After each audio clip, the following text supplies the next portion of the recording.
ಸಮನ್ವಯ ಸಮಿತಿ ಕನ್ನಡವೇ ಸತ್ಯ ಪ್ರತಿಷ್ಠಾನ ತುಂತುರು ಶ್ರಾವಣದ ಪುಟ್ಟ ಕಥೆಗಳು 2024 ಓದುತ್ತಿರುವವರು ಜೆ.ಎನ್. ಜಗನ್ನಾಥ್. ವಿಡಿಯೋ ಸಂಸ್ಕರಣ ಶ್ರೀ ಗುರುಪ್ರಸಾದ್ ಹಾಲ್ಕುರಿಕೆ. ಪ್ರಶಸ್ತಿ ಲೇಖಕಿ ಅನಿತಾ ಪೈ.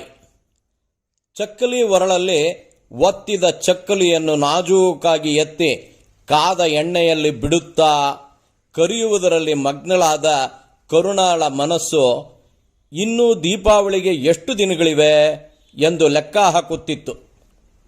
ಕಳೆದ 15 ದಿನಗಳಿಂದ ಮನೆಯ ಸ್ವಚ್ಛತಾ ಕಾರ್ಯಕ್ರಮಗಳಲ್ಲಿ ವ್ಯಸ್ತಳಾಗಿದ್ದವಳಿಗೆ ಹಿಂದೆ ಸಮಯ ದೊರಕಿದ್ದು ಹಬ್ಬದ ತಿಂಡಿಗಳನ್ನು ತಯಾರಿಸಲು. ಹಬ್ಬಕ್ಕೆ 3 ದಿನಗಳಿವೆ. ಇನ್ನೂ 2 ಬಗೆಯ ಕುರುಕುಲು, 3 ಬಗೆಯ ಸಿಹಿ ತಿಂಡಿಗಳು ತಯಾರಾಗಬೇಕು. ಗಂಡ, ಹೆಂಡತಿ, 2 ಮಕ್ಕಳು ಮತ್ತು ಅತ್ತೆ ಮಾವ ಇರುವ ತುಂಬು ಕುಟುಂಬದ ದಿನನಿತ್ಯದ ಕೆಲಸಗಳ ನಡುವೆ ಆಗುವುದೇ ಎಂಬ ಚಿಂತೆ ಅವಳನ್ನು ಕಾಡುತ್ತಿತ್ತು. ಹಬ್ಬ ಬಂದೇ ಬಿಡ್ತು. ಬೆಳಗಿನ ಜಾವ ಎದ್ದು ಅಂಗಳ ತೊಳೆದು ರಂಗೋಲೆ ಹಾಕಿ ಮನೆ ಕಸ ಗುಡಿಸಿ ಒರೆಸಿ ತಾನೂ ಎಣ್ಣೆ ಸ್ನಾನದ ಶಾಸ್ತ್ರ ಮುಗಿಸಿದ್ಲು. ಅತ್ತೆ ಮಾವ ಪತಿ ಮಕ್ಕಳು ಏಳುವುದರೊಳಗೆ ತಿಂಡಿ ತಯಾರಿಸಿ ಮಧ್ಯಾಹ್ನದ ಹಬ್ಬದಡಿಗೆಯ ತಯಾರಿಗೆ ತೊಡಗಿದಳು. ಹೋಳಿಗೆ, 2 ಬಗೆಯ ಪಲ್ಯ, ಚಿತ್ರಾನ್ನ, ಕೋಸಂಬರಿ, ಅನ್ನ, ಸಾರು, ಪಾಯಸ ಇಷ್ಟೆಲ್ಲ ತಯಾರಾಗಬೇಕು ಎಂದು ಒಂದೊಂದಾಗಿ ಮಾಡ್ತಾ ಇದ್ಲು. ಅಷ್ಟರಲ್ಲಿ ಎದ್ದು ಬಂದ ಅತ್ತೆ ಮಾವ ಪತಿ ಮತ್ತು ಮಕ್ಕಳಿಗೆ ಎಣ್ಣೆ ಒತ್ತಿ ನೀರು ಹಾಕಿ ತಿಂಡಿ ಕಾಫಿ ಕೊಟ್ಟು ಅರ್ಧದಲ್ಲಿ ನಿಂತ ಅಡುಗೆ ಮುಂದುವರಿಸುವ ಧಾವಂತದಲ್ಲಿ ತಿಂಡಿ ತಿನ್ನಲು ಅವಳಿಗೆ ಪುರುಸೊತ್ತಾಗಲಿಲ್ಲ. ಎಲ್ಲರನ್ನೂ ಕೂಡಿಸಿ ಎಲೆ ಹಾಕಿ ಊಟ ಬಡಿಸುತ್ತಾ ಅವರ ಮುಖವನ್ನೇ ನೋಡುತ್ತಿದ್ಲು. ಒಬ್ಬರಾದರೂ ಅವಳ ಕಡೆ ಲಕ್ಷ್ಯ ಕೊಡಬೇಕೆ? ಪಲ್ಯ, ಕೋಸಂಬರಿ, ಹೋಳಿಗೆ 2 3 ಸಲ ತೆಗೆದುಕೊಂಡು ತಿನ್ನೋದರಲ್ಲಿ ಮಗ್ನಳರಾಗ್ಬಿಟ್ಟಿದ್ರು. 15 ದಿನದಿಂದ ಶ್ರಮವಹಿಸಿ ಮಾಡಿದ ಮನೆಯ ಸ್ವಚ್ಛತೆಯ ಬಗ್ಗೆ ಬಿಡಿ, ಹೊಟ್ಟೆ ಬಿರಿಯುವ ಹಾಗೆ ತಿನ್ನುವ ಅಡಿಗೆಯನ್ನಾದರೂ ಮುಕ್ತ ಮನಸ್ಸಿನಿಂದ ಹೊಗಳುವ 2 ಮಾತನ್ನಾಡಬಾರದೆ ಎಂದು ಅವಳ ಮನ ಬಯಸಿತು. ಅವ್ರಿಗೇನು ಗೊತ್ತು? ಅವಳು ಶ್ರಮ ವಹಿಸಿ ಮಾಡಿದ ಕೆಲಸಗಳ ಬಗ್ಗೆ ಒಂದು ಮೆಚ್ಚುಗೆಯ ನೋಟ, ಪ್ರಶಂಸೆಯ 2 ಸವಿ ಮಾತು ಅವಳಿಗೆ ಯಾವುದೋ ಜ್ಞಾನಪೀಠ ಪ್ರಶಸ್ತಿಗಿಂತಲೂ ಹೆಚ್ಚಿನ ಮೌಲ್ಯಯುತ ಆಗುವುದು ಎಂದು. ನಮಸ್ಕಾರಗಳು.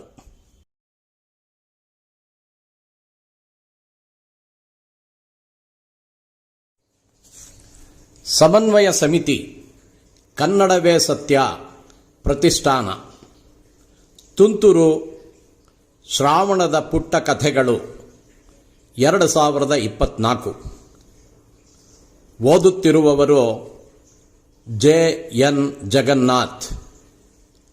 ವಿಡಿಯೋ ಸಂಸ್ಕರಣ ಶ್ರೀ ಗುರುಪ್ರಸಾದ್ ಹಾಲ್ಕುರಿಕೆ.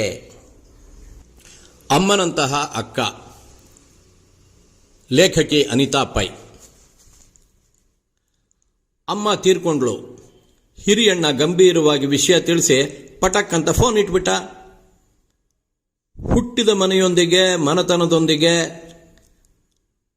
ಬಂದ ಬೆಳೆಸುತ್ತಿದ್ದ ಏಕೈಕ ಕೊಂಡಿ ಕಳಚು ಬಿತ್ತು. ತವರು ಮನೆಯ ಸಂಬಂಧ ಇನ್ನು ಶಾಶ್ವತವಾಗಿ ಕೊನೆಗೊಂಡಿತು. ಇನ್ನು ತನ್ನವರು ಅಂತ ಯಾರೂ ಇಲ್ಲ. ತನ್ನ ಕಷ್ಟ ಸುಖಕ್ಕೆ ಮರುಗುವ, ತನ್ನ ಮಾತುಗಳಿಗೆ ಕಿವಿಯಾಗಿ ಮನಸ್ಸಿಗೆ ಸಾಂತ್ವನ ನೀಡುತ್ತಿದ್ದ ಅಮ್ಮ ಎಂಬ ಜೀವ ಈ ಭೂಮಿ ತೊರೆದೇ ಹೋಯಿತು ಎಂದು ನಿಡಿಸುಯುತ್ತಾ ಗತ ಜೀವನದ ನೆನಪಿನಲ್ಲಿ ಕಳೆದು ಹೋದಳು ಮಾಯ. ಪ್ರೇಮಿಸಿ ಅಂತರ್ಜಾತೀಯ ವಿವಾಹವಾದ ಅವಳ ಮೇಲೆ ಮನೆಯವರಿಗೆಲ್ಲ ಕೆಂಡಾಮಂಡಲ ಕೋಪ. ಧರ್ಮ ಬೇರೆ, ರೀತಿ ನೀತಿ ಬೇರೆ, ಆರಾಧಿಸುವ ದೇವರು ಬೇರೆ, ಆಡುವ ಭಾಷೆ, ಸೇವಿಸುವ ಆಹಾರ ಎಲ್ಲವೂ ಬೇರೆ. ಹೊಂದಾಣಿಕೆ ಬಲು ಕಷ್ಟ. ಈಗ ಬಿಸಿ ರಕ್ತ ಗೊತ್ತಾಗೋದಿಲ್ಲ. ಯೌವನದ ಬಿಸಿ ತಣಿದಾಗ, ಜೀವನದ ವಾಸ್ತವದ ಅರಿವಾದಾಗ, ಪ್ರೇಮದ ಕಾವು ಇಳಿದು ಅವನು ಕೈ ಬಿಟ್ಟಾಗ ಎಲ್ಲಿ ಹೋಗುವೆ? ಬೀದಿ ಪಾಲಾಗುವ ಪರಿಸ್ಥಿತಿ ಬಂದರೇನು ಮಾಡುವೆ? ದುಡಕಬೇಡ, ಮತ್ತೊಮ್ಮೆ ಯೋಚಿಸು ಎಂದು ಗಿಣಿಗೆ ಹೇಳಿದಂತೆ ಬೋಧಿಸಿದ್ದರು. ಪ್ರೇಮದ ಅಮಲು ತಲೆಗೇರಿದ್ದ ಮೇಲೆ ಇದ್ಯಾವುದು ಕಿವಿಗೆ ಬೀಳಲೇ ಇಲ್ಲ. ಎಲ್ಲವನ್ನು ಧಿಕ್ಕರಿಸಿ ಓಡಿ ಹೋಗಿ ಮದುವೆಯಾದವರನ್ನು ಗಂಡನ ಮನೆಯವರೇನೋ ಒಪ್ಪಿಕೊಂಡರು, ತವರು ಮನೆಯವರು ಸ್ವೀಕರಿಸಲಿಲ್ಲ. ಸಂಬಂಧವೇ ಮುರಿದು ಬಿಟ್ಟಿತು. ಮದುವೆಯಾಗಿ 2 ವರ್ಷಕ್ಕೆ ತಾಯಾಗುವ ಸೂಚನೆ ದೊರೆತಾಗ ಒಂದೊಂದೇ ಮಜಲು ದಾಟಿ ತಾಯಿತನದ ಸುಖ ಅನುಭವಿಸುವಾಗ ಅಮ್ಮನ ನೆನಪು ಇನ್ನಿಲ್ಲದಂತೆ ಕಾಡಿತು.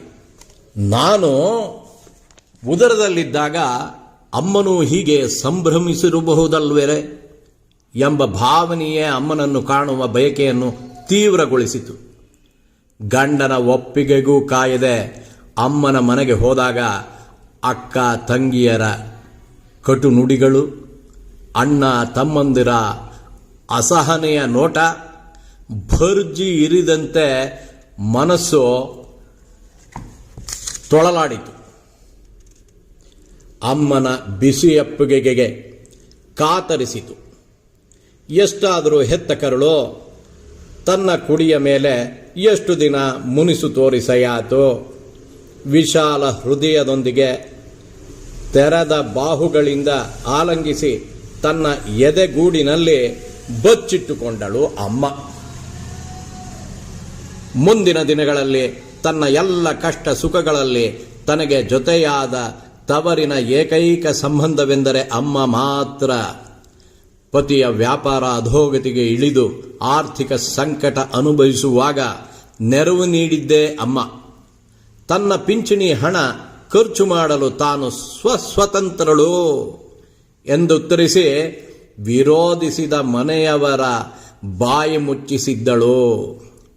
ಅನಾರೋಗ್ಯದಿಂದ ಚಡಪಡಿಸಿದಾಗ ಮಾಯಾಳ ಆರೈಕೆಗಾಗಿ ಧಾವಿಸಿ ಬಂದು ಮಮತೆ ವಾತ್ಸಲ್ಯದಿಂದ ಪೊರೆದಳು. ಮದುವೆಯಾಗಿ ಮಕ್ಕಳಾಗಿ ಮಕ್ಕಳು ಎದೆಯೆತ್ತರ ಬೆಳೆದರೂ ಒಡಹುಟ್ಟಿದವರ ಸಿಟ್ಟು ತಣಿಯಲೇ ಇಲ್ಲ. ಅಮ್ಮನ ಕೊನೆಯ ಕಾರ್ಯಗಳು ಮುಗಿದು ದುಃಖ ತಡೆಯಲಾಗದೆ ತಾನಿನ್ನು ಅನಾಥಳು ಎಂಬ ಭಾವನೆಯಿಂದ ಬಿಕ್ಕಿ ಬಿಕ್ಕಿ ಅಳುತ್ತಿರುವಾಗ ಹೆಗಲ ಮೇಲೆ ಒಂದು ಕೈ ಬಿತ್ತು. ಆ ಸ್ಪರ್ಶದಲ್ಲಿ ಅಮ್ಮನ ಕೈ ಬಿಸಿಯಿತ್ತು. ಹಿಂದಿರುಗಿ ನೋಡಿದರೆ ಕಣ್ಣಲ್ಲಿ ಮಮತೆಯ ಮಹಾಪೂರ ಹರಿಸಿ ನಿಂತ ಹಿರಿಯಕ್ಕ. ಇನ್ನು ಮುಂದೆ ನಾನೇ ನಿನಗೆ ಅಮ್ಮ ಎಂಬ ಭಾವ ಅವಳ ಕಣ್ಣಲ್ಲಿ ಸ್ಫುರಿಸಿತ್ತು.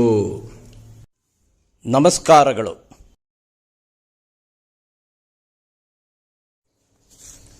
ಸಮನ್ವಯ ಸಮಿತಿ, ಕನ್ನಡವೇ ಸತ್ಯ ಪ್ರತಿಷ್ಠಾನ, ತುಂತುರು ಶ್ರಾವಣದ ಪುಟ್ಟ ಕಥೆಗಳು 2024. ಓದುತ್ತಿರುವವರು JN ಜಗನ್ನಾಥ್. ವಿಡಿಯೋ ಸಂಸ್ಕರಣ ಶ್ರೀ ಗುರುಪ್ರಸಾದ್ ಹಾಲ್ಕುರಿಕೆ. ಒಲವಿನ ಉಡುಗೊರೆ, ಲೇಖಕಿ ಅನ್ನಪೂರ್ಣ ಸುಬ್ಬರಾವ್. ಸೀಮಾ ರೆಡಿನಾ? ಹಾಗೆ ಸುಮಂತನ್ನ ರೆಡಿಯಾಗೋಕೆ ಹೇಳು. ತಿಂಡಿ ಆಗಿದೆ, ಒಟ್ಟಿಗೆ ತಿಂಡಿ ತಿಂದು ಹೊರಡೋಣ. ಸೀಮಾ ತಲೆಗೆ ಸ್ನಾನ ಮಾಡಿ ಸಡಿಲವಾಗಿ ಜಡೆ ಹೆಣೆದು ಮಲ್ಲಿಗೆ ದಂಡೆ ಮುಡಿದು ಹಸಿರು ರೇಷ್ಮೆ ಸೀರೆ ಉಟ್ಟು ಕೈ ತುಂಬ ಬಳೆ ತೊಟ್ಟು ತಯಾರಾಗಿದ್ಲು. ರೂಮಿನ ಬಾಗಿಲನ್ನು ನಿಧಾನವಾಗಿ ಸರಿಸಿದಳೋ. ಸುಮಂತ ಇನ್ನೂ ಹಾಸಿಗೆಯಲ್ಲೇ ಇದ್ದದ್ದು ನೋಡಿ ಗಾಬರಿ ಆಯಿತು. ರೀ, ಇನ್ನೂ ಮಲಗೇ ಇದ್ದೀರಾ ಅನ್ನೋವಾಗಲೇ ಬಿಟ್ಟ ಕಣ್ಣು ಬಿಟ್ಟ ಹಾಗೆ ಅವಳ ಸೌಂದರ್ಯವನ್ನು ಸವಿಯುತ್ತ, ಏನಮ್ಮ ಅವರು ಇಷ್ಟು ಬೇಗ ರೆಡಿ ಆಗಿಬಿಟ್ಟಿದ್ದೀರಾ? ಅತ್ತೆ ರಾತ್ರಿನೇ ಹೇಳಿದ್ರಂತೆ ನಿಮಗೆ ದೇವಸ್ಥಾನಕ್ಕೆ ಹೋಗೋಣ ಅಂತ, ಮರ್ತು ಹೋಯ್ತಾ? ಇವತ್ತು ನಮ್ಮ ಮದುವೆ ಆದ ದಿನ, ಅದಾದರೂ ನೆನಪಿದೆಯಾ? ನಿಮಗಿಂತ ಅತ್ತೇನೆ ವಾಸಿ. ಹೌದು, ಅಮ್ಮಂಗೆ ನೀನು ಏನೂ ಹೇಳಿಲ್ಲ. ನೆನ್ನೆ ನಾವು ಮಾತಾಡ್ಕೊಂಡು ವಿಚಾರ ತಿಳಿಸಿಲ್ಲ ತಾನೇ? ಇಲ್ಲ ರೀ, ಹೇಳಿಲ್ಲ.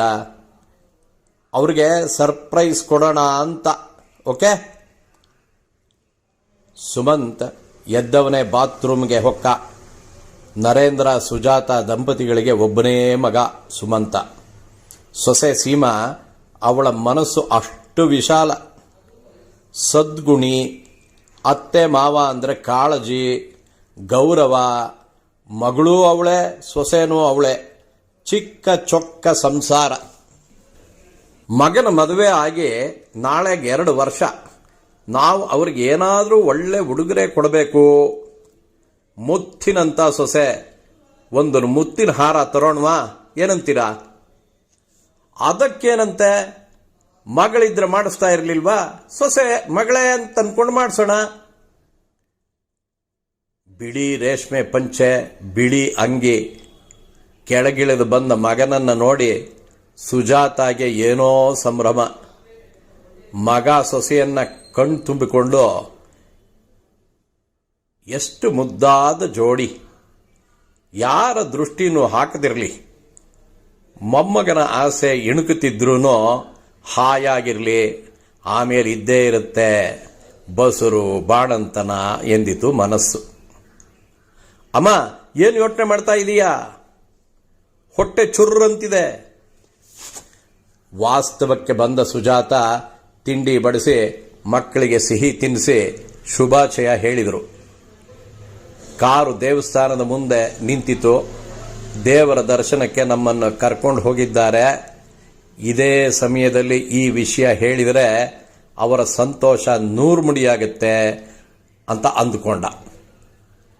ಮುತ್ತಿನ ಮಾಲೆಯನ್ನು ಸೊಸೆಯ ಕೊರಳಿಗೆ ಹಾಕಿ, ಮಗನಿಗೆ ಚಿನ್ನದ ಸರ ಹಾಕಿ, ಮದುವೆಯ ವಾರ್ಷಿಕೋತ್ಸವಕ್ಕೆ ನಮ್ಮ ಉಡುಗೊರೆ, ಹೀಗೆ ಸಂತೋಷವಾಗಿರಿ. ನಿನ್ನ ಹೆಂಡತಿಗೆ ನೀನೇನೋ ಉಡುಗೊರೆ ತಂದಿದೀಯಾ? ಇಬ್ಬರು ಮುಖನೂ ನಾಚಿಕೆಯಿಂದ ಕೆಂಪಾದವು. ನಿಮ್ಮ ಉಡುಗೊರೆಯನ್ನು ನೀವು ಕೊಟ್ಟಿದ್ದೀರಿ, ಈಗ ನಾವು ಇಬ್ಬರೂ ಸೇರಿ ನಿಮಗೆ ಸಂತೋಷದ ಉಡುಗೊರೆಯನ್ನು ಕೊಡ್ತಿದ್ದೀವಿ. ನೀವು ಅಜ್ಜ ಅಜ್ಜಿ ಆಗ್ತಿದ್ದೀರಾ. ಮಕ್ಕಳನ್ನು ಆಲಂಗಿಸಿ, ಇದಕ್ಕಿಂತ ಉಡುಗೊರೆ ಇನ್ನೇನು ಬೇಕು? ಜೀವಮಾನ ಜೊತೆಗಿರುವ ಒಲವಿನ ಉಡುಗೊರೆಯನ್ನೇ ಕೊಟ್ಟಿದ್ದೀರಿ. ನಮ್ಮ ಮನೆ ನಂದಗೋಕುಲ ಎಂದಿತು ಎಲ್ಲರ ಮನಸ್ಸುಗಳು. ನಮಸ್ಕಾರ. ಸಮನ್ವಯ ಸಮಿತಿ, ಕನ್ನಡವೇ ಸತ್ಯ ಪ್ರತಿಷ್ಠಾನ, ತುಂತುರು ಶ್ರಾವಣದ ಪುಟ್ಟ ಕಥೆಗಳು 2024. ಓದುತ್ತಿರುವವರು JN ಜಗನ್ನಾಥ್. ವಿಡಿಯೋ ಸಂಸ್ಕರಣ ಶ್ರೀ ಗುರುಪ್ರಸಾದ್ ಹಾಲ್ಕುರಿಕೆ. ಕರ್ತವ್ಯ ಲೇಖಕಿ ಅನ್ನಪೂರ್ಣ ಸುಬ್ಬರಾವ್. ಪೂರ್ವಿ, ಏನೇ ಯೋಚನೆ ಮಾಡ್ತಾ ಇದೀಯಾ? ಇವತ್ತು ರಾಜಿ ಎಂಗೇಜ್ಮೆಂಟ್ ಅಮ್ಮ. ಹೋಗ್ಲೋ ಬೇಡವೋ ಅಂತ ಯೋಚನೆ ಮಾಡ್ತಾ ಇದ್ದೀನಿ. ಒಳ್ಳೆ ಗೆಳತಿ, ನೀನೇ ಹಿಂಗಂದ್ರೆ ಹೆಂಗೆ? ಅವಳು ಅದೇ ಹೇಳಿದ್ಲಮ್ಮ, ನೀನು ಬರಲಿಲ್ಲ ಅಂದ್ರೆ ತುಂಬಾ ನೋವಾಗತ್ತೆ ಕಣೆ, ಇನ್ ಎಷ್ಟು ದಿನ ಜೊತೆಗಿರ್ತೀವಿ ಹೇಳು ಅಂತ ಒಂದೇ ಸಮ ಹತ್ಬಿಟ್ಲು. ಅವಳು ಮುಖ ನೋಡಿದ್ರೆ ನನಗೂ ಅಳು ಬರುತ್ತೆ. ಪಾಪ ಅವಳು. ರಾಜೇ, ಅವ್ರು ಬರೋ ಹೊತ್ತಾಯ್ತು. ಇನ್ನು ಹೀಗೆ ಇದೆಯಲ್ಲ, ಯಾಕೆ ನೊಂದ್ಕೊಂಬೇಡ್ವೆ? ಇನ್ನೇನಮ್ಮ, ವೈದ್ಯಳಾಗಬೇಕು, ಹಳ್ಳಿ ಜನಗಳ ಸೇವೆ ಮಾಡಬೇಕು ಅಂತ ಆಸೆ ಇಟ್ಕೊಂಡಿದ್ದೆ. ಒಳ್ಳೆ ಅಂಕನೂ ತಗೊಂಡೆ. ಆಸೆ ಕೈಗೂಡೋವಾಗ ಮದುವೆ ಮಾಡ್ಕೋ ಅಂದ್ರೆ ನಾನ್ ತಾನೇ ಏನ್ ಮಾಡ್ಲಿ? ನಿನ್ನ ಸಂಕಟ ನನಗೂ ಅರ್ಥ ಆಗತ್ತೆ ಕಣೆ. ಓದೋ ಹುಡುಗಿಗೆ ಮದುವೆ ಮಾಡಬೇಕು ಅಂತ ನಂಗೇನು ಆಸೆ ಹೇಳು? ನೀನು ನನ್ನ ಪರಿಸ್ಥಿತಿ ಅರ್ಥ ಮಾಡ್ಕೋ. ನೀನು ಓದಬೇಕು ಅಂತ ನಿಮ್ಮಪ್ಪ ಕೂಡ ಆಸೆ ಪಟ್ಟಿದ್ರು. ಆದರೆ ವಿಧಿ ಅಪಘಾತದ ನೆಪದಲ್ಲಿ ಏಳಕ್ಕೂ ಆಗದೆ ಹಾಸಿಗೆ ಹಿಡಿದು ಮಲಗಿರೋ ಅಪ್ಪನ್ನ ನೋಡು. ನಾನಿರೋವಾಗಲೇ ಮದುವೆ ಮಾಡಬೇಕು, ಮಗಳು ಒಳ್ಳೆ ಮನೆ ಸೇರಬೇಕು ಅನ್ನೋ ಅವ್ರ ಆಸೆ ನೆರವೇರಿಸೋದು ನಿನ್ನ ಕರ್ತವ್ಯ ಅಲ್ವಾ? ಅವ್ರ ಆಸೆ ಅಂತ ಓದೋದು ಬಿಟ್ಟು ಇಷ್ಟು ಬೇಗ ಮದುವೆ ಮಾಡ್ಕೊಬೇಕಾ? ಸ್ವಾರ್ಥ ಅಲ್ವೇನಮ್ಮ? ಸ್ವಾರ್ಥ ಅಂತ ಯಾಕೆ ಅಂದ್ಕೊಂತೀಯ? ಅಳಿಯ ಮನಸ್ಸು ಮಾಡಿದರೆ ಓದೋ ಅವಕಾಶ ನಿಂಗೂ ಇದೆ. ನಿನ್ನ ಗಂಡ ನಿನ್ನ ಆಸೆ ನೆರವೇರಿಸಬಹುದು. ನಾಳೆ ನಿಮ್ಮಪ್ಪಂಗೇನಾದರೂ ಆದರೆ ಕೊನೆಗೂ ಅವರ ಆಸೆ ನೆರವೇರಲಿಲ್ಲ ಅನ್ನೋ ಪಾಪ ಪ್ರಜ್ಞೆ ನಂಗೂ ನಿಂಗೂ ಕಾಡಲ್ವಾ ಹೇಳೋ? ಅದು ನಿಜ ಅಮ್ಮ. ನಮಗಾಗಿ ಇಷ್ಟೆಲ್ಲ ಮಾಡಿರೋ ಅಪ್ಪಂಗೆ ಆಸೆ ನೆರವೇರಿಸೋ ಕರ್ತವ್ಯ ನಂದು. ನೀ ನೊಂದ್ಕೊಂಬೇಡಮ್ಮ, ನಾನು ನೊಂದ್ಕೊಳ್ಳಲ್ಲ. ಮುಖದಲ್ಲಿ ನಗು ಇರಲಿ, ಬೇಗ ಹೋಗಿ ತಯಾರಾಗು. ನೋಡು, ಪೂರ್ವಿ ಬಂದ್ಲು. ಬಾರೆ, ಬೇಗ ಅವಳನ್ನ ತಯಾರಿ ಮಾಡು, ನಾನು ತಿಂಡಿಗೆ ಸಿದ್ಧ ಮಾಡ್ತೀನಿ. ಹುಡುಗನ ಮನೆಯವರು ಬಂದಾಯಿತು. ಹುಡುಗಿ ನೋಡುವ ಶಾಸ್ತ್ರ, ತಿಂಡಿ ಕಾಫಿ ಮುಗೀತು. ಹುಡುಗ ಹುಡುಗಿ ಏನಾದರೂ ಇದ್ದರೆ ಮಾತಾಡ್ಕೊಳ್ಳಿ, ಇದೇ ಸಮಯ ಅಂತ ಸಂಕೋಚ ಬಿಟ್ಟು ಹುಡುಗನಲ್ಲಿ ತನ್ನಾಸೆ ಬಿಚ್ಚಿಟ್ಲು. ಓದೋ ವಿಷಯದಲ್ಲಿ ನಂದೇನೂ ಅಡ್ಡಿ ಇಲ್ಲ, ಭರವಸೆ ಕೊಟ್ಟ ಹುಡುಗ. ಮಗಳ ಮದುವೆ ನೋಡಿ ಅಪ್ಪನಿಗೂ ಸಮಾಧಾನ ಆಯಿತು. ರಾಜಿಯ ಆಸೆಯಂತೆ ಅವಳ ಗಂಡ ಓದು ಮುಂದುವರಿಸಲು ಜೊತೆಯಾಗಿ ನಿಂತ. ಅವಳು ಅಂದುಕೊಂಡಂತೆ ಡಾಕ್ಟರ್ ಆದಳು. ಹಳ್ಳಿಯಲ್ಲಿ ಜನಗಳ ಸೇವೆಯೊಂದಿಗೆ ಅಪ್ಪನನ್ನು ಮಗುವಂತೆ ನೋಡ್ಕೊಂತಿದ್ದಾಳೆ. ಅಪ್ಪನ ಆಸೆಯ ಜೊತೆ ಮಗಳ ಆಸೆಯೂ ನೆರವೇರಿತು. ಈಗ ರಾಜಿಯದು ನೆಮ್ಮದಿಯ ಜೀವನ. ನಮಸ್ಕಾರ.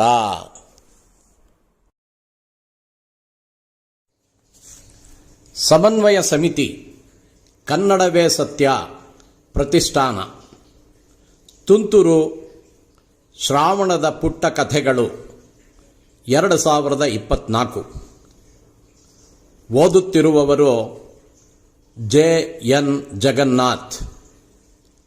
ವಿಡಿಯೋ ಸಂಸ್ಕರಣ ಶ್ರೀ ಗುರುಪ್ರಸಾದ್ ಹಾಲ್ಕುರಿಕೆ. ಅಪ್ಪನೊಂದಿಗೆ, ಲೇಖಕಿ ಕಮಲಾಕ್ಷಿ CR. ಮನು, ನೀನ್ಯಾಕೆ ಅಪ್ಪನ ವೈದಿಕಕ್ಕೆ ಬರೋದೇ ಇಲ್ಲ? ಅಪ್ಪನಿಗೆ ಎಲ್ಲರಿಗಿಂತ ನಿನ್ನ ಮೇಲೆ ಪ್ರೀತಿ ಹೆಚ್ಚಿತ್ತು. ಹಾಗಿದ್ದು ಯಾಕೆ ಹೀಗೆ ಮಾಡ್ತಿ? ನಾನು ಮೆತ್ತಗಾಗಿದ್ದೀನಿ ಪುಟ, ಇನ್ನೆಷ್ಟು ದಿನವಿರ್ತೀನೋ ಎಂದು ಯಶೋಧ ಮಾನ್ವಿತಾಳಿಗೆ ಹೇಳುತ್ತಾ ಕಣ್ ತುಂಬಿಕೊಂಡಳು. ಮಾನ್ವಿತಾಳಿಗೆ ಅಮ್ಮ ದುಃಖಿಸೋದನ್ನ ನೋಡಲಾಗದೆ ಅಮ್ಮನ ಮುಖವನ್ನು ತನ್ನತ್ತ ತಿರುಗಿಸಿಕೊಂಡು ಕಣ್ಣೊರೆಸುತ್ತಾ, ನಮ್ಮಮ್ಮನೇ ನಮಗೆಲ್ಲ ಲಕ್ಷ್ಮಿ, ನೀನೇ ಹತ್ತಿರ ಹೇಗಮ್ಮ ಎಂದು ಸಮಾಧಾನಿಸಿದಳು. ಹಾಗಲ್ಲಮ್ಮ, ನಿನ್ನ ತಮ್ಮ ಆಗಾಗ್ಗೆ ಅಪ್ಪನ ವೈದಿಕಕ್ಕೆ ಅಕ್ಕ ಬರಲ್ಲ ಅಂತ ದೂರ್ತಾನೆ. ಅದಕ್ಕೆ ಈ ಬಾರಿ ಮೊದಲೇ ನೆನಪಿಸಿ ಮರೀದೆ ಬಾ ಅಂದಿದ್ದು ಎಂದರು ಯಶೋಧ. ಅಮ್ಮ, ವೈದಿಕ ಮಾಡೋದು ನಮ್ಮಿಂದ ದೂರವಾದವರಿಗೆ, ಅಪ್ಪ ನನ್ನ ಜೊತೆಲೇ ಇದಾರಮ್ಮ ಎಂದಳು. ಮಗಳ ಧ್ವನಿಯಲ್ಲಿ ನಿಖರತೆ ಕಂಡು ಯಶೋಧ ಅವಳನ್ನು ವಿಚಿತ್ರವಾಗಿ ನೋಡಿದಳು. ಸೂಕ್ಷ್ಮಭರಿತ ಮಾನ್ವಿತ ಕಪಾಟಿನಿಂದ ಒಂದು ಹಳೆಯ ಡೈರಿಯನ್ನು ಅಮ್ಮನ ಕೈಗಿತ್ತಳು. 12 ವರ್ಷದ ಹಿಂದಿನ ಡೈರಿ, ಅದರೊಂದಿಗೆ ಒಂದು ಹೀರೋ ಪೆನ್. ನೋಡಿದೊಡನೆಯೇ ಆಪ್ತತೆಯಿಂದ ಅದರ ಮೇಲೆ ಬೆರಳಾಡಿಸಿದಳು. ತೆರೆದು ನೋಡುತ್ತಾ ಅದರಲ್ಲಿ ಕರಗಿ ಹೋದಳು. ಮಾನ್ವಿತಾ ದ್ವಿತೀಯ PUCಯಲ್ಲಿದ್ದಾಗ ಓದಿನಲ್ಲಿ ಏಕಾಗ್ರತೆ ದೊರೆಯುತ್ತಿಲ್ಲ ಎಂದು ಹೆದರಿದ್ದಳು. ಅಪ್ಪ ದಿನಕರ್ ಡೈರಿ ಮತ್ತು ಒಂದು ಪೆನ್ನು ಕೊಟ್ಟು ಅವಳಿಗೆ ಅತೀ ಮುಖ್ಯವೆನಿಸಿದ್ದನ್ನು ಇದರಲ್ಲಿ ಬರೆದುಕೋ, ಮನಸ್ಸಿನ ದುಗುಡು ಕಡಿಮೆಯಾಗುತ್ತೆ ಎಂದಿದ್ದರು. ಮೊದಲ ಪುಟದಲ್ಲಿ ಬದುಕಿನಲ್ಲಿ ಸಾಧಿಸುವುದು ಬಹಳಷ್ಟಿದೆ, ಸಾಧನೆಯೆಡೆಗೆ ಸಾಗು ಎಂದು ಬರೆದು ಸಹಿ ಹಾಕಿದ್ದರು. ದುರಾದೃಷ್ಟವಶಾತ್ ಪರೀಕ್ಷೆ 1 ತಿಂಗಳಿರೋವಾಗಲೇ ಹೃದಯಾಘಾತದಿಂದ ಮೃತರಾದರು. ಆಗಿನಿಂದಲೂ ಆ ಡೈರಿಯನ್ನು ತನ್ನ ಜೀವದಂತೆ ಕಾಪಾಡಿಕೊಂಡಿದ್ದಳು. PU ಪರೀಕ್ಷೆ ಎದುರಿಸಿ ಒಳ್ಳೆಯ ಅಂಕ ಗಳಿಸಿ ಧೃತಿಗೆಡದೆ ಮೆಡಿಕಲ್ ಸೇರಿದ್ದು, ರ್ಯಾಂಕ್ ಗಳಿಸಿದ್ದು, ವಿದೇಶದಲ್ಲಿ ಉನ್ನತ ಅಧ್ಯಯನ, ನರ್ಸಿಂಗ್ ಹೋಮ್ ತೆರೆದದ್ದು, 2 ವರ್ಷದ ಹಿಂದೆ ಮದುವೆಯಾದದ್ದು, ಎಲ್ಲ ಘಟನಾವಳಿಗಳನ್ನು ಅಪ್ಪನೊಂದಿಗೆ ಮಾತನಾಡಿದಂತೆ ದಾಖಲಿಸಿದ್ದಳು. ಪ್ರತಿ ವೈದಿಕದಂದು ಅಪ್ಪನಿಗೆ ಪತ್ರ ಬರೆದದ್ದು ಓದಿ ಮಗಳ ಬಗ್ಗೆ ತಾಯಿಗೆ ಅಭಿಮಾನ ಇನ್ನಷ್ಟು ಹೆಚ್ಚಾಗಿ ಬಿಗಿದಪ್ಪಿದಳು. ಅಪ್ಪನಿಗೆ ಇಷ್ಟು ಹತ್ತಿರದವಳು ನೀನು, ಖಾಲಿಯಾಗಿರುವ ಆ ಮನೆಯಲ್ಲಿ ಅಪ್ಪ ನಿನಗೆಲ್ಲಿ ಸಿಕ್ಕಾರು? ನಾವು ನೆನಪುಗಳೊಂದಿಗೆ ಬದುಕಿದರೆ ನೀನು ಅಪ್ಪನೊಂದಿಗೇ ಬದುಕಿದ್ದೀಯಾ? ಹೀಗೆಯೇ ಇರು, ಸಾಧಿಸು, ಸಾಧಿಸುತ್ತಲೇ ಇರು. ಮಗಳ ಹಣೆಗೆ ಹೂಮುತ್ತನ್ನಿತ್ತಾಗ ಮಾನ್ವಿತಾಳಿಗೆ ಅಮ್ಮನೊಂದಿಗೂ ಅಪ್ಪ ಹರಿಸಿದಂತೆ ತೃಪ್ತ ಭಾವ ಮೂಡಿತು. ನಮಸ್ಕಾರಗಳು.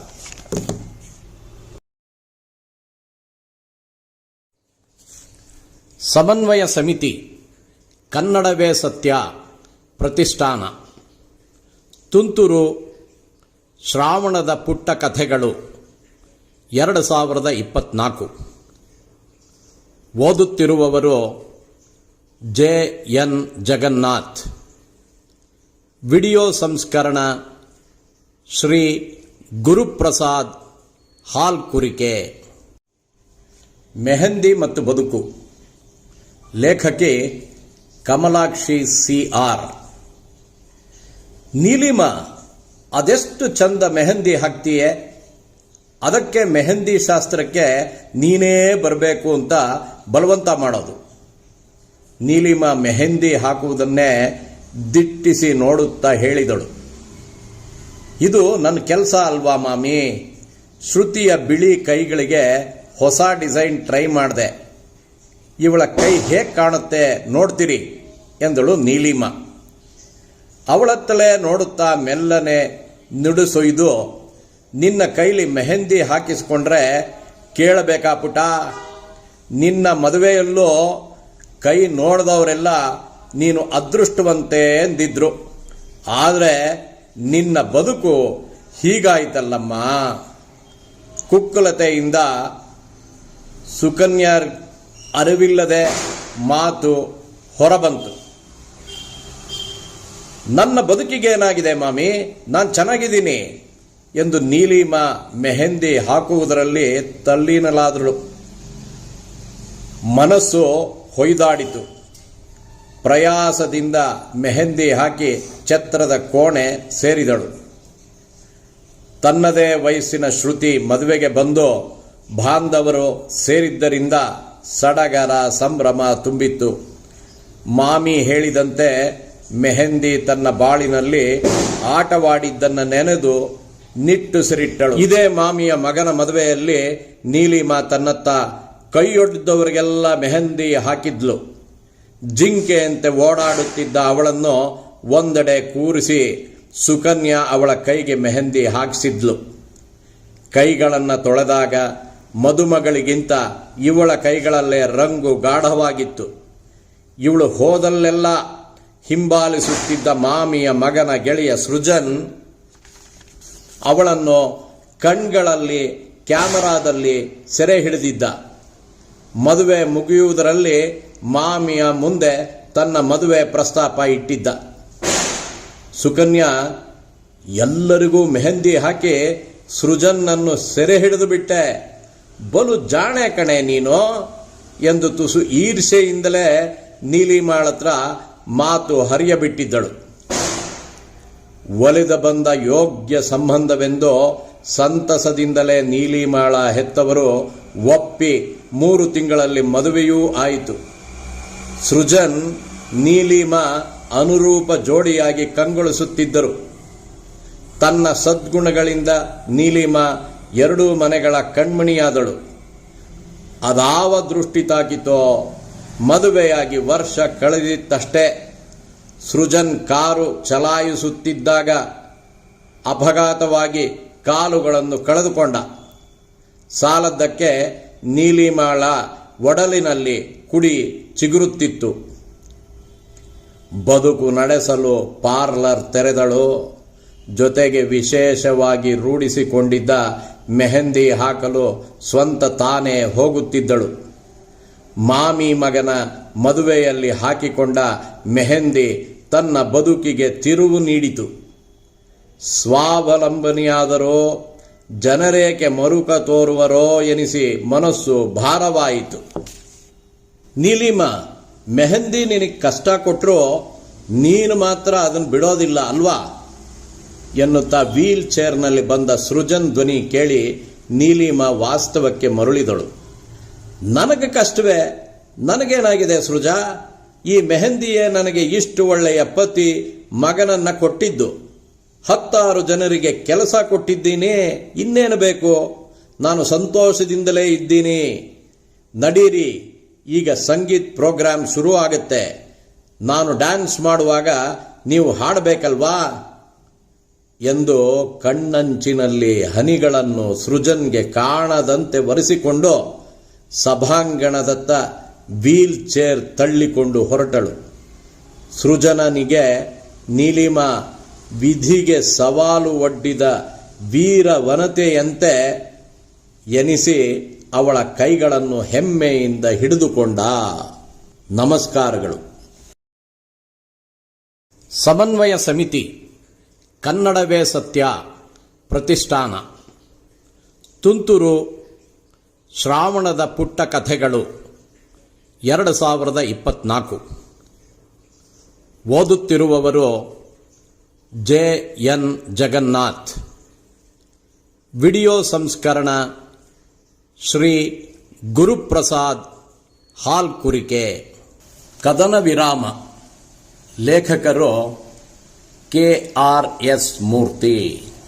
ತಿಂಗಳ ಹಿಂದೆ ಬದಲಿಸಿದ ಡೈನಿಂಗ್ ಹಾಲಿನ ಲೈಟು, ಟೇಬಲ್ಲು ಮತ್ತು ಗೋಡೆಗಳ ಮೇಲೆ ಬೆಳಕು ನೆರಳಿನ ಡಿಸೈನ್ ಹರಡಿತ್ತು. ನೋಡಲು ಚಂದವೇ, ಆದರೆ ಫಾಲ್ಸ್ ಸೀಲಿಂಗ್ನಲ್ಲಿ ಭಾರದ ಲೈಟು ಕೂರುವುದು ಹೇಗೆ? 2 ಬಾರಿ ಸಡಲಗೊಂಡು ನೇತಾಡಿತ್ತು.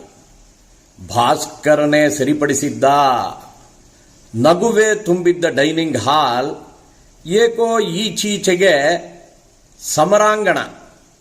ಅಲ್ಲಿ ಪದಗಳೇ ಆಯುಧಗಳಾಗಿ ಯುರಿಯುತ್ತಿದ್ದವು.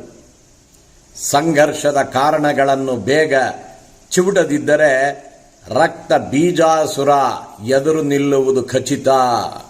ನೀವು ನನ್ನ ಮಾತನ್ನ ಏಕೆ ಕೇಳೋದಿಲ್ಲ? ಅಸಾಧ್ಯ ದುಃಖ ಮತ್ತು ಬೇಸರಗಳಿಗೆ ಸುರಭಿ ಧ್ವನಿ ತಾರಕಕ್ಕೇರಿ ಕಣ್ಣೀರಿನ ಕಟ್ಟೆ ಒಡೆಯಿತು. ಭಾಸ್ಕರ್ ಫೋನ್ ನಿಟ್ಟಿಸುವುದನ್ನು ಬಿಟ್ಟು ತಲೆ ಎತ್ತಿ ನೋಡಿದ. ನೋಟದಲ್ಲಿ ಸಾಮೀಪ್ಯತೆಯ ಕೊರತೆ. ಮನಸ್ಸು ಎಲ್ಲೋ ದೂರದ ತೀರ. ಕೇಳಿಸುತ್ತಿದೆ, ಕೇಳುತ್ತಲೇ ಇದ್ದೇನೆ, ನಾನು ಒಪ್ಪುತ್ತಿಲ್ಲ ಅಷ್ಟೇ. ನಿರ್ಲಕ್ಷ್ಯದಲ್ಲೂ ಬಿಗಿ ಕಡಿಮೆಯಾಗದ ಮಾತು. ಸುತ್ತಲಿನ ಬೆಳಕು ನೆರಳಿನ ಹಂದರದಲ್ಲಿ ನೆರಳು ತೀವ್ರವಾಯಿತೇ ಎನಿಸದಿರದು. ದಯವಿಟ್ಟು ನಿಮ್ಮ ಜಗಳ ನಿಲ್ಲಿಸಿ ಪ್ಲೀಸ್. ಆರವ್ಗೆ ಬೇಸರ ತಾಳಲಾರದು. ಅವನ ಮಾತೆಂದರೆ ಬಿರುಗಾಳಿಯ ಉದುರಿದ ಎಲೆಗಳು ದಿಕ್ಕಿಲ್ಲದೆ ಹಾರಿ ಹೋಗುವ ಹಾಗೆ. 1-5 ನಿಮಿಷಗಳ ಮೌನ. ಸುರಭಿಗೆ ಮನೆಯಲ್ಲೊಬ್ಬ ಡಾಕ್ಟರ್ ಆಗಲಿ ಎಂದಿದ್ದರು. ಆರವ್ ಓದಿದ್ದು ಇಂಜಿನಿಯರಿಂಗ್. 3 ವರ್ಷ ಕೆಲಸ ಮಾಡಿ ಈಗ ಮತ್ತೊಂದು ಒಳ್ಳೆಯ ಆಫರ್ ಕೈಯಲ್ಲಿ ಹಿಡಿದಿದ್ದಾನೆ. ಅಪ್ಪನ ಬಿಸ್ನೆಸ್ ಕೂಡ ಜೋರಾಗಿ ನಡೆಯುತ್ತಿದೆ. ಆರವ್ಗೆ ಹೊರಗಿನ ಅನುಭವ ತನಗೆ ಮತ್ತೂ ಬೇಕೆನಿಸುವ ಆಲೋಚನೆ. ತನ್ನ ಬಿಸ್ನೆಸ್ ನೋಡಿಕೊಳ್ಳಲೆಂದು ಭಾಸ್ಕರನ ಬಲವಂತ. ಸುರಭಿಯ ಕಣ್ಣುಗಳಲ್ಲಿ ಈಗ ದುಃಖದ ಬದಲು ಕೋಪ. ಬಿಳುಪಿನ ಮುಖವೆಲ್ಲ ಕೆಂಪು. ಅವನ ವಿಚಾರದಲ್ಲಿ ನೀವು ನನ್ನನ್ನು ಯಾವತ್ತೂ ಬೆಂಬಲಿಸುವುದಿಲ್ಲ ಭಾಸ್ಕರ್. ನಿಮ್ಮ ರೀತಿಯೇ ನಿಮಗೆ. ಈಗ ಭಾಸ್ಕರ್ನ ನಿಟ್ಟುಸಿರು ರಭಸದಿಂದ ಬರುತ್ತಿದ್ದ ಅಲೆಗಳು ತೀರದ ಬಳಿ ಸುಸ್ತಾಗಿ ಕುಸಿಯುವಂತೆ. ಇದು ನನ್ನ ಪ್ರತಿಷ್ಠೆ ಅಥವಾ ಅವನ ಇಚ್ಛೆಗಳ ಬಗ್ಗೆ ಅಲ್ಲ ಸುರಭಿ. ಏನು ಮಾಡುವುದು ಸರಿ ಎನ್ನುವುದರ ಬಗ್ಗೆ. ಆರವ್ ತನ್ನ ತಟ್ಟೆಯನ್ನೇ ನಿಟ್ಟಿಸುತ್ತಿದ್ದ. ಊಟದಲ್ಲಿ ಪೋಷಕಾಂಶಕ್ಕಿಂತ ಟಾಕ್ಸಿನ್ಗಳೇ ಹೆಚ್ಚಾಗಿ ಕಂಡು ನನಗೆ ಊಟ ಬೇಡ, ಮನಸ್ಸಿಗೆ ಸ್ವಲ್ಪ ಶಾಂತಿ ಬೇಕು ಎಂದು ಹೊರಟಿದ್ದ. ಗೋಡೆಯ ಮೇಲಿನ ಗಡಿಯಾರ ಟಿಕ್ ಟಿಕ್ನ ಪ್ರತಿ ಸದ್ದು ಎದೆಗೆ ಹೊಡೆದ ಸುತ್ತಿಗೆ ಪೆಟ್ಟಿನಂತೆ. ಈಗ ಭಾಸ್ಕರ್ ರಾಜಿಯ ಕುದುರೆಯನ್ನೇರಿ ಬಿಳಿಯ ಬಾವುಟ ಬೀಸಿದ್ದ. ಸರಿ, ಮೂವರು ಮಾತನಾಡಿ ಪರಿಹಾರವನ್ನು ನಿರ್ಧರಿಸೋಣ. ಸುರಭಿ ಒಮ್ಮೆ ಅವನತ್ತ ದೃಷ್ಟಿ ಹಾಯಿಸಿ ಸುಮ್ಮನಾದಳು. ಸದ್ಯಕ್ಕಂತೂ ಸಮರಕ್ಕೆ ವಿರಾಮ. ಭಾರಕ್ಕೆ ಸ್ಕ್ರೂಗಳು ಮತ್ತೆ ಸಡಿಲವಾಗಿ ಥಸಕ್ಕೆಂದು ಲೈಟು ನೇತಾಡತೊಡಗಿತು. ನೆರಳುಗಳು ಅಲ್ಲಾಡಿ ಸ್ವಲ್ಪ ಹೊತ್ತು ನರ್ತಿಸಿ ಸುಮ್ಮನಾದವು. ಯಾರೂ ನೋಡದ ಟಿವಿಯಲ್ಲಿ ಹವಾಮಾನದ ವರದಿ ಬರುತ್ತಿತ್ತು. ನಾಳೆ ಸಿಡಿಲು ಸಹಿತ ಮಳೆ ಸಾಧ್ಯತೆ ಇದೆಯೆಂದು. ಇಂದಿನ ದುರ್ಬಲ ಕದನ ವಿರಾಮವಾಗಬಹುದೇ? ಭಾಸ್ಕರನ ಪರಿಹಾರ ನಿರ್ಧರಿಸೋಣ ಎಂಬ ಮಾತಿನ ತೂಕವೆಷ್ಟು? ಸಮನ್ವಯ ಸಾಧ್ಯವೇ? ಕಾದು ನೋಡಬೇಕು. ನಮಸ್ಕಾರ. ಸಮನ್ವಯ ಸಮಿತಿ, ಕನ್ನಡವೇ ಸತ್ಯ ಪ್ರತಿಷ್ಠಾನ, ತುಂತುರು ಶ್ರಾವಣದ ಪುಟ್ಟ ಕಥೆಗಳು 2024. ಓದುತ್ತಿರುವವರು JN ಜಗನ್ನಾಥ್. ವಿಡಿಯೋ ಸಂಸ್ಕರಣ ಶ್ರೀ ಗುರುಪ್ರಸಾದ್ ಹಾಲ್ಕುರಿಕೆ. ಸರಳುಗಳ ಹಿಂದೆ ಲೇಖಕರು KRS ಮೂರ್ತಿ. ಮಂದ ಬೆಳಕಿನ ಜೈಲಿನ ಕೋಣೆಯಲ್ಲಿ ವಿಕಾಸ್ ಕಪೂರ್ ಕಿರಿದಾದ ಹಾಸಿಗೆಯ ಮೇಲೆ ಕುಳಿತು ಎತ್ತರದಲ್ಲಿದ್ದ ಪುಟ್ಟ ಕಿಟಕಿಯತ್ತ ದೃಷ್ಟಿ ಹಾಯಿಸಿದ್ದ. ಕ್ಷೀಣವಾಗಿದ್ದ ಆ ಚೌತಿಯ ಚಂದ್ರ ಮನಸ್ಸನ್ನು ಹಿತಗೊಳಿಸುವುದಾದರೂ ಹೇಗೆ? ಹೊರಗಿದರೆ ತಣ್ಣನೆಯ ಕಾಂಕ್ರೀಟ್ ಗೋಡೆ, ಮನಸ್ಸು ಭೂತಕಾಲದಲ್ಲಿ ಅಲೆದಾಡಿ ಜೀವನ ಕ್ಷಣಗಳ ಫಿಲ್ಮ್ ರೀಲನ್ನು ಓಡಿಸುತ್ತಿತ್ತು. ವಿಕಾಸ್ ತನ್ನ ವೃತ್ತಿ ಜೀವನದ ಸಂಪತ್ತಿನಿಂದ ಸವಲತ್ತಿನ ಜೀವನವನ್ನ ನಡೆಸುತ್ತಿದ್ದವ. ಆದರೆ ಅದು ಕೇವಲ ಮೇಲ್ಮೈ. ಅದರ ಅಡಿಯಲ್ಲಿದ್ದುದು ಮಿತಿಮೀರಿದ ಆಕಾಂಕ್ಷೆ, ವ್ಯಾವಹಾರಿಕ ಒಡನಾಟದ ಬಿರುಕುಗಳು ಮತ್ತು ಓರೆ ಕೋರೆಗಳಿಂದಾದ ನೈತಿಕತೆಯ ಪತನ. ಪ್ರತಿಷ್ಠೆ ಮತ್ತು ಲಾಭಕ್ಕೆ ಮೌಲ್ಯಗಳನ್ನು ರಾಜಿ ಮಾಡಿಕೊಂಡಾಗ ಆಗುವ ಹಾನಿ. ಆಯ್ಕೆಗಳು ಉನ್ನತಿಗೆ ಕಾರಣ, ಹಾಗೆಯೇ ಅಧೋಗತಿಗೂ. ಆ ಅರಿವು ನುಣುಚಿಕೊಂಡಾಗ ಬ್ಯಾಂಕ್ ಲೋನ್ ಫ್ರಾಡುಗಳು ಮತ್ತಿತರ ಅಕ್ಷಮ್ಯ ಅಪರಾಧಗಳ ಉಸುಕಿನಲ್ಲಿ ಸೆಳೆತಕ್ಕೆ ವಿಕಾಸ್ ಸಿಲುಕಿಕೊಳ್ಳಲಾರಂಭಿಸಿದ. ತನ್ನ ನಿರ್ಧಾರಗಳನ್ನು ವಿರೋಧಿಸಿ ಅಡ್ಡ ನಿಲ್ಲುತ್ತಿದ್ದನೆಂಬ ಕಾರಣಕ್ಕೆ ಬಿಸಿನೆಸ್ ಪಾರ್ಟ್ನರ್ ಅಜಯ್ ಅಗರ್ವಾಲನ ಜೊತೆಗಿನ ಸೆಣಸಾಟ ಮತ್ತು ಸತತ ಕೋಪ ಸಂದರ್ಭದಲ್ಲಿ ಒಡಕು ತಂದಿತ್ತು. ಅಜಯ್ ಪಾರ್ಟ್ನರ್ಶಿಪ್ ಬಿಡಲು ತಯಾರಿಲ್ಲ. ದಾರಿ ಸುಗಮವಾಗಬೇಕಾದರೆ ಏನು ಮಾಡಬಹುದು? 9 ವರ್ಷಗಳ ಹಿಂದಿನ ಒಂದು ಕೆಟ್ಟ ರಾತ್ರಿ ವಿಷಗಳಿಗೆ ಅಂಡರ್ಗ್ರೌಂಡ್ ಆಪರೇಟರ್ಗಳಿಗೆ ಸುಪಾರಿ ಕೊಟ್ಟಾಗ ಅಜಯನ ಕೊಲೆಯಾಗಿತ್ತು. ಬಲವಾದ ಸಾಕ್ಷ್ಯಾಧಾರಗಳು ಮುಳುವಾದವು. ವಿಕಾಸ್ ಎದ್ದು ನೀರು ಕುಡಿದು ಶತಪಥ ಹಾಕಿ ಮತ್ತೆ ಕುಳಿತ. ತಾನು ನೋಯಿಸಿದ ಜನರ, ತನ್ನನ್ನು ನಂಬಿದವರ ಬಿಂಬಗಳು ತೆರೆಯ ಮೇಲೆ ಹರಡಿಕೊಳ್ಳುತ್ತಿದ್ದಂತೆ ಅವರ ಕಣ್ಣುಗಳಲ್ಲಿನ ನಿರಾಶೆ, ಹತಾಶೆ ಈಗ ಅರ್ಥವಾಗತೊಡಗಿತ್ತು. ವೈಯಕ್ತಿಕ ಆಕಾಂಕ್ಷೆಗಳಿಂದ ತಾನು ಕುರುಡನಾಗಿದ್ದು ಹೇಗೆ? ಸರಿ ಮತ್ತು ತಪ್ಪುಗಳ ಪರಿಕಲ್ಪನೆಯೊಂದಿಗೆ ಸೆಣಸಾಡಿದ. ಸರಳುಗಳ ಚೌಕಟ್ಟಿನಲ್ಲಿ ಆಗುತ್ತಿರುವ ಈ ವಿಶ್ಲೇಷಣೆ ನನ್ನ ಆಫೀಸಿನ 4 ಗೋಡೆಗಳ ನಡುವೆ ಏಕೆ ಆಗಲಿಲ್ಲ? ವಿವೇಕ ತುಕ್ಕು ಹಿಡಿದಿದ್ದಾದರೂ ಹೇಗೆ? ಸಂಸಾರ ನುಚ್ಚುನೂರಾಗಿ ಮರ್ಯಾದೆ ಗೌರವಗಳು ನಾಶವಾದ ಮೇಲೆ ಸಾಧನೆಯಾದರೂ ಏನು? ವರ್ಷಗಳ ನಂತರ ಜೈಲಿನಿಂದ ಬಿಡುಗಡೆಯಾದರೆ ಅದು ನಿಜಕ್ಕೂ ಬಿಡುಗಡೆಯೇ? ನನ್ನ ಪಾಪ ಪ್ರಜ್ಞೆಯ ಸರುಳುಗಳಿಂದ ಬಿಡಿಸಿಕೊಳ್ಳಲು ಸಾಧ್ಯವೇ? ತಲೆ ಎತ್ತಿ ಓಡಾಡಬಲ್ಲನೇ? ಮನಸ್ಸು ಶಾಂತಿ ಸಮಾಧಾನಗಳ ಅಂಚನ್ನು ಮುಟ್ಟುವ ಶಕ್ತಿ ಇಲ್ಲದೆ ಮುದುಡಲಾರಂಭಿಸಿತ್ತು. ಯೋಜನೆಗಳ ಆಲೋಚನೆಗಳನ್ನು ಹಗಲಿರುಳು ಮಾಡಿ ನುರಿತವನಿಗೆ ತಾನು ಮಾಡಿದ ತಪ್ಪುಗಳಿಗೆ ಪ್ರಾಯಶ್ಚಿತ್ತದ ವಿಧಾನವು ಒಂದು ರಾತ್ರಿ ಹೊಳೆದಿತ್ತು. ಮರುದಿನ ತನ್ನ ಲಾಯರನ್ನು ಕರೆಸಿ ತನ್ನ ಎಲ್ಲ ಹಣ ಮತ್ತು ಆಸ್ತಿಯನ್ನು ಅನಾಥಾಶ್ರಮಗಳು, ವೃದ್ಧಾಶ್ರಮಗಳು ಮತ್ತು ಅಂಧ ಮಕ್ಕಳ ಶಾಲೆಗಳಿಗೆ ತಲುಪಿಸುವ ಯೋಜನೆ ಸಿದ್ಧಪಡಿಸಿದ. ತನ್ನ ಹೆಂಡತಿ ಮಕ್ಕಳಿಗೆ ಸಾಕಾಗುವಷ್ಟು ಮಾತ್ರ ಬಿಟ್ಟುಕೊಟ್ಟ. ಈ ಕ್ರಮ ಸ್ವಲ್ಪ ಮಟ್ಟಿನ ಸಮಾಧಾನ ತಂದಿತ್ತು. ಅಂದಿನಿಂದ ನಿತ್ಯದ ಸೇವನೆಯಾಗಿದ್ದ ತನ್ನ BP ಮಾತ್ರೆಗಳನ್ನು ತೆಗೆದುಕೊಳ್ಳದೆ ಹಾಸಿಗೆಯ ಕೆಳಗೆ ಇಡತೊಡಗಿದ. 100 ಮಾತ್ರೆಗಳು ಒಟ್ಟಾದ ಅಂದು ಒಂದೊಂದಾಗಿ ನುಂಗಿ ನೀರು ಗುಟುಕರಿಸಿ ಕಿಟಕಿಯತ್ತ ದೃಷ್ಟಿ ಹಾಯಿಸಿ ಕುಳಿತಿದ್ದ. ಬಿಡುಗಡೆಯ ಕ್ಷಣದ ನಿರೀಕ್ಷೆಯಲ್ಲಿ. ನಮಸ್ಕಾರ.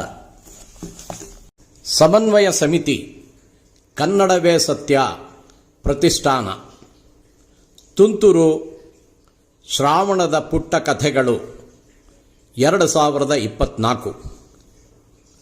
ಓದುತ್ತಿರುವವರು JN ಜಗನ್ನಾಥ್. ವಿಡಿಯೋ ಸಂಸ್ಕರಣ ಶ್ರೀ ಗುರುಪ್ರಸಾದ್ ಹಾಲ್ಕುರಿಕೆ. ಗುಲಾಬಿ ಹೂ. ಲೇಖಕರು ಗಣಪತಿ ಹೆಗಡೆ. ಸರ್ಕಾರಿ ಪ್ರಾಥಮಿಕ ಶಾಲೆ ಮಲ್ಲೇಶ್ವರಂ. ಇದರ ಪಕ್ಕದಲ್ಲಿಯೇ ಒಂದು ದೇವಸ್ಥಾನ. ಎದುರುಗಡೆಯಲ್ಲಿ ರಾಮಣ್ಣನ ಹೂವು ಹಣ್ಣು ಅಂಗಡಿ. ದೇವಸ್ಥಾನಕ್ಕೆ ಬರುವ ಭಕ್ತರಿಗಾಗಿ, ಶಾಲಾ ಮಕ್ಕಳ ಸಲುವಾಗಿ ಅಂತ ಕುರುಕುಲು ತಿಂಡಿ ಹಾಗೂ ಐಸ್ ಕ್ರೀಮನ್ನು ಇಟ್ಟುಕೊಂಡಿದ್ದಾನೆ ರಾಮಣ್ಣ. ಅಂದು ಬೆಳಗ್ಗೆ 9:30 ಶಾಲೆ ಪ್ರಾರಂಭವಾಗುವ 15 ನಿಮಿಷ ಮೊದಲು ರಾಮಣ್ಣ ಒಬ್ಬಳು ಹುಡುಗಿಯ ಕೈ ಹಿಡಿದು ದಬಾಯಿಸುತ್ತಿದ್ದಾನೆ. ಅವಳ ಕೈಯಲ್ಲಿ ಒಂದು ಕೆಂಗುಲಾಬಿ ಹೂವು. ಈ ವಯಸ್ಸಿನಲ್ಲೇ ಕಳ್ತನ ಶುರು. ಹಡಬೆ ಮಕ್ಕಳು. ಅಪ್ಪ ಅಮ್ಮ ಸರಿ ಇದ್ರೆ ಮಕ್ಕಳು ಹೇಗೆ ಹಾಳಾಗುತ್ತಿದ್ರು? ಮಕ್ಕಳು ಬೆಳೆಯುತ್ತಲೇ ಸ್ವಭಾವವೂ ಬೆಳೆಯುತ್ತದೆ. ಇಂದು ಗುಲಾಬಿ ಹೂವು ಅಂತ ಬಿಟ್ರೆ ಮುಂದೆ ಊರನ್ನೇ ನುಂಗಿಯಾರು. ಕೈ ಬಿಡು ರಾಮಣ್ಣ, ಇನ್ನೆಂದೂ ಹೀಗೆ ಮಾಡೋದಿಲ್ಲ. ಎಲ್ಲರಿಗೂ ರಾಮಣ್ಣನಾದ ಈ ರಾಮುವಿನಲ್ಲಿ ಬೇಡಿಕೊಳ್ಳುತ್ತಿದ್ದಾಳೆ 10 ವರ್ಷದ ಹುಡುಗಿ. ರಾಮಣ್ಣನಿಗೆ ಮಕ್ಕಳ ಮೇಲೆ ಪ್ರೀತಿ ಇದೆ. ಇಂತಹ ತಪ್ಪು ಕೆಲಸ ಮಾಡಿದಾಗ ಅವರ ಅಪ್ಪ ಅಮ್ಮಂದರಿಗಿಂತ ಶಾಲಾ ಟೀಚರ್ ಸರಿ ಎನ್ನುವುದು ರಾಮಣ್ಣನ ಅನುಭವ.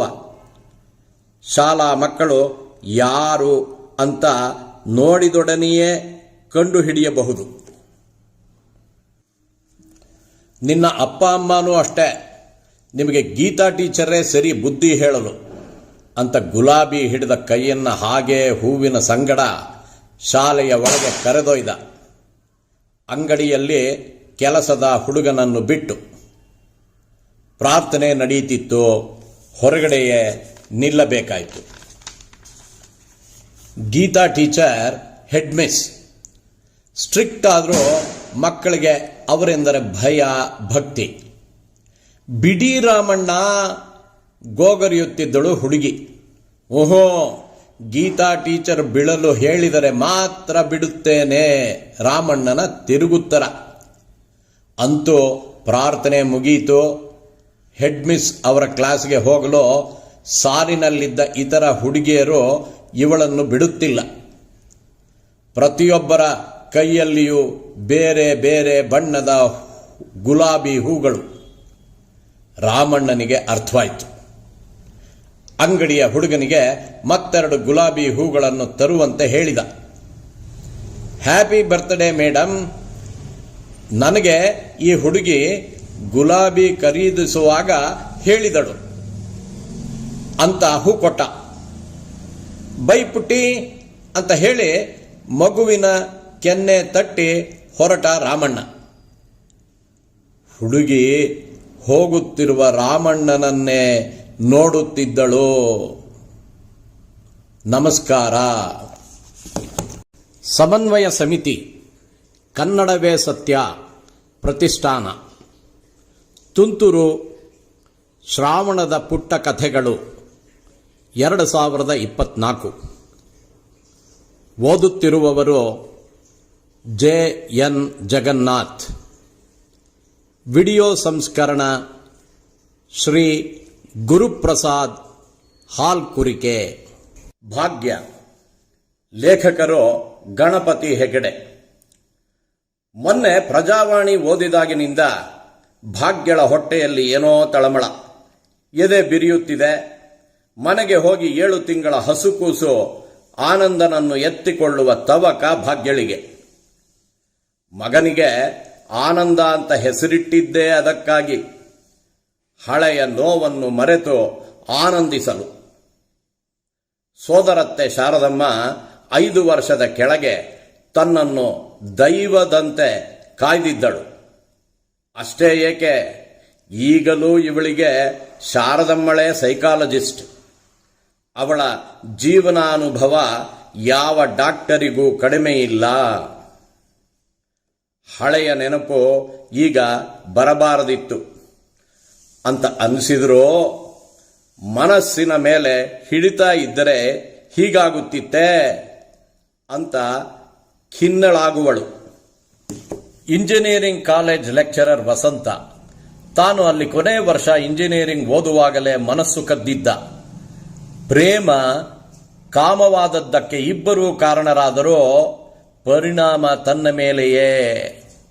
ಬಸೆರು ತೆಗೆಸುವ ವಿಚಾರವನ್ನು ಪ್ರಸ್ತಾಪಿಸಿದಾಗ ನಮ್ಮದೇ ಮಗುವಲ್ಲವೇ, ಈ ಆಷಾಢ ಮುಗಿದ ಕೂಡಲೇ ಮದುವೆಯಾಗಲು ಅಪ್ಪ ಅಮ್ಮ ಸಮ್ಮತಿಸಿದ್ದಾರೆ, ನಿನ್ನ ಪರೀಕ್ಷೆಯೂ ಮುಗಿದಿದೆ ಅಂತ ಹೇಳಿ ಸಮಾಧಾನ ಪಡಿಸಿದ್ದ. ಅಷ್ಟರಲ್ಲೇ ವಿಧಿ ಕೈಕೊಟ್ಟಿತ್ತು. ಅಪಘಾತವೊಂದರಲ್ಲಿ ವಸಂತ ಪ್ರಾಣ ಕಳೆದುಕೊಂಡಿದ್ದ. ಭಾಗ್ಯಳ ಬಸಿರು ಯಾರಿಗೂ ಜ್ಞಾತವಾಗಿರಲಿಲ್ಲ.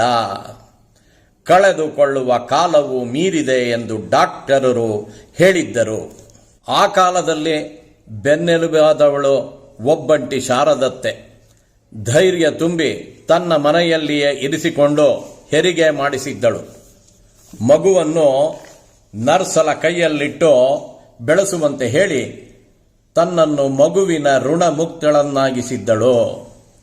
ಮಗುವಿಗೆ 6 ಬೆರಳುಗಳು, ಚಂದ್ರಹಾಸನ ಹಾಗೆ, ಭಾಗ್ಯವಂತಳು ಅಂತ ಹೇಳಿ ಸಮಾಧಾನ ಪಡಿಸಿದ್ದಳು ಶಾರದಮ್ಮ. ಆಮೇಲೆ ನೌಕರಿ ದೊರೆತದ್ದೋ, ಭಾಸ್ಕರನನ್ನು ಮದುವೆಯಾದದ್ದೋ, ಆನಂದ ಹುಟ್ಟಿದ್ದೋ ಎಲ್ಲವೂ ಈಗ ಇತಿಹಾಸ. ಮದುವೆಗೆ ಮುಂಚೆಯೇ ತಾಯಿಯಾದ ಹಾಗೂ ಅದಕ್ಕೆ ಕಾರಣವಾದ ಎಲ್ಲ ವಿಷಯಗಳನ್ನು ಹೇಳಿಯೇ ಮದುವೆಯಾಗಿದ್ದಳು. ಅದು ಕನಸೆಂದು ಬಿಟ್ಟು ಬಿಡು, ನನಗೆ ನೀನೇ ಭಾಗ್ಯ, ಸಮಾಧಾನ ಪಡಿಸಿದ್ದ ಭಾಸ್ಕರ. ಈ ಎಲ್ಲ ಘಟನೆಗಳಿಗೆ ಶಾರದಮ್ಮ ಸಾಕ್ಷಿಯಾಗಿದ್ದಳು ಅನ್ನಿ. ಈಗ ಪ್ರಜಾವಾಣಿಯಲ್ಲಿ ಈ ಸುದ್ದಿ: ಶಿಶುಗಳನ್ನು ಭಿಕ್ಷಕರಿಗೆ ಮಾರಿ ಹಣ ಗಳಿಸುವ ದಂಧೆ, ಅನಾಥಾಶ್ರಮದ ಮೇಲ್ವಿಚಾರಕಿಯ ಬಂಧನ. ಗಂಡನ ಜೊತೆ ಕಾರ್ನಲ್ಲಿ ಹೋಗುವಾಗ ಸಿಗ್ನಲ್ನಲ್ಲಿ ಕಾರ್ ನಿಲ್ಲಿಸಿದ ಭಾಸ್ಕರ. ಸ್ವಲ್ಪ ದೂರದಲ್ಲಿ ಬೇಡುತ್ತಿದ್ದ ಸುಮಾರು 5 ವರ್ಷದ ಹುಡುಗಿಯನ್ನು ಲಾಠಿ ಮೇಲೆತ್ತಿ ದಬಾಯಿಸುತ್ತಿದ್ದ ಟ್ರಾಫಿಕ್ ಪೊಲೀಸ್. ಪೆಟ್ಟು ತಡೆಯಲು ಕೈ ಮುಂದೆ ಮಾಡಿದಳು ಹುಡುಗಿ. 2 ಕೈಗಳಲ್ಲಿ 6 ಬೆರಳುಗಳು. ತಾನು ಮೊದಲು ಹೆತ್ತ ಮಗುವನ್ನು ನರ್ಸಿಗೆ ಕೊಡುವಾಗ ಶಾರದಮ್ಮ ಗುಟ್ಟಿನಲ್ಲಿ ಹೇಳಿದ ಮಾತು ನೆನಪಿಗೆ ಬಂತು. ಮಗುವಿಗೆ ಕೈಗಳಿಗೆ 6 ಬೆರಳುಗಳು, ಚಂದ್ರಹಾಸನ ಹಾಗೆ ಭಾಗ್ಯವಂತಳು. ಕಾರಿನಲ್ಲಿಯೇ ಭಾಗ್ಯ ಕುಸಿದಳು. ಭಾಸ್ಕರ ಕಾರು ನಿಲ್ಲಿಸಿ ತಲೆಗೆ ನೀರು ಸಿಂಪಡಿಸಿ ಭಾಗ್ಯ ಭಾಗ್ಯ ಎಂದು ಕರೆದನು. ಯಾವ ಭಾಗ್ಯ? ಹೊಲುಬಿದಳು ಭಾಗ್ಯ. ನಮಸ್ಕಾರ.